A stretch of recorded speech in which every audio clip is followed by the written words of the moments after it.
Nada, como é que tá por aí? Tudo bem aí? Tudo bem aí? Tudo bem aqui? Como é que tá? Tranquilo? Vamos nessa então, seguindo em frente, falando de pontos fundamentais, contemporâneos, né, da sociologia.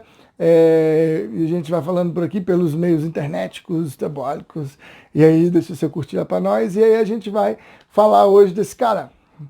Norbert Elias. Esse cara, então, é fundamental para você compreender a relação das mudanças de comportamento na sociedade de hoje. Então, a gente começa a perceber umas características fundamentais que o pensamento dele traz. Ele tem essa formação básica em muitas áreas. Então, ele é da filosofia, da sociologia, da medicina e da psicologia. Ó, era, então, muito influente, tinha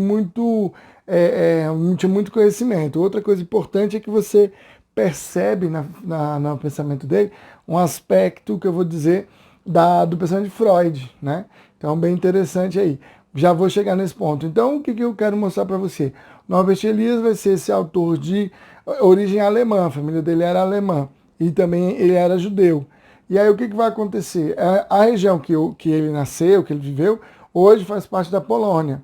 Você vai ver, Polônia, mas ele era alemão, então antes era da Alemanha, e agora é Polônia. Então o que acontece? Ele começa lá, vai ser contemporâneo de alguns autores, né, vamos dizer, da escola de Frankfurt, né, inclusive Karl Mannheim, entre outros que a gente vai falar aí rapidinho, mas basicamente ele estava no mesmo grupo ali, né, de pensadores que vão surgindo no início do século XX com essa crítica social. Só que ao contrário do pessoal da escola de Frankfurt que foi para Nova York, ele foi para Paris e depois se estabeleceu na Inglaterra.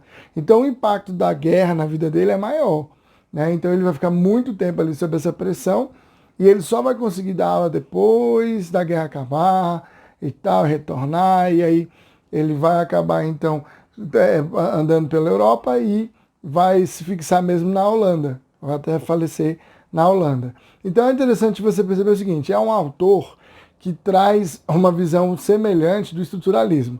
Ele pega algumas ideias do estruturalismo. O estruturalismo quer compreender, ó, as palavrinhas, a organização e os sistemas que formam as estruturas da sociedade. Ele começa pensando assim. Só que o estruturalismo usa muitos métodos de quem? Das ciências da natureza. Então utiliza alguns conceitos como função, organização, sistema, que são também muito utilizados na física, na química, na matemática. Então o que vai acontecer? Ele acha que esses sistemas não são assim suficientes para compreender a sociedade. Então ele vai utilizar alguns termos do estruturalismo, mas com outro sentido, ou então mais abrangente.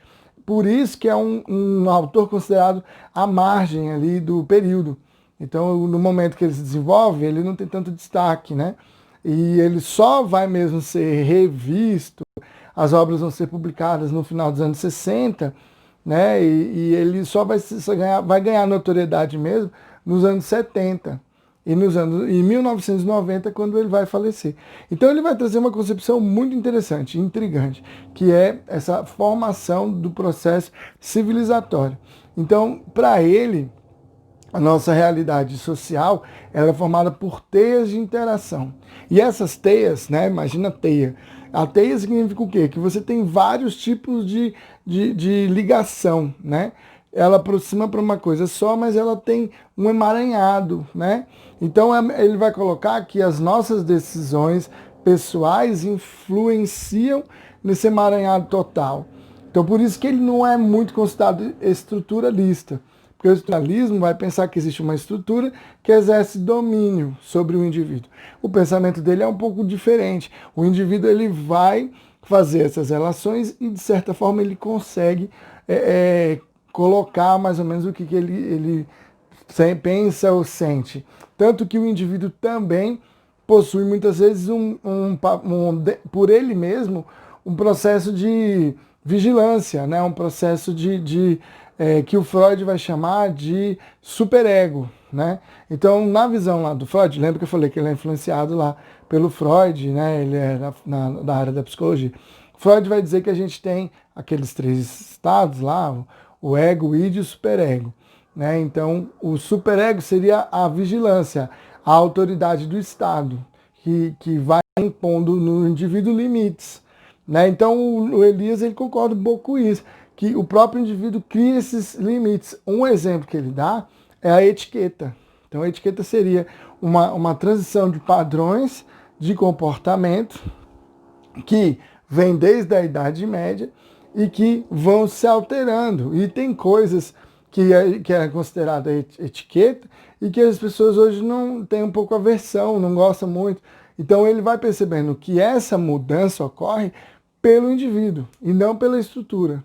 Então o indivíduo que vai modificando e alterando. Então esse primeiro vídeo aqui é só mais para mostrar essas características. Então Norbert Elias, esse autor que vai observar as relações entre os indivíduos, mas de uma maneira mais próxima, né?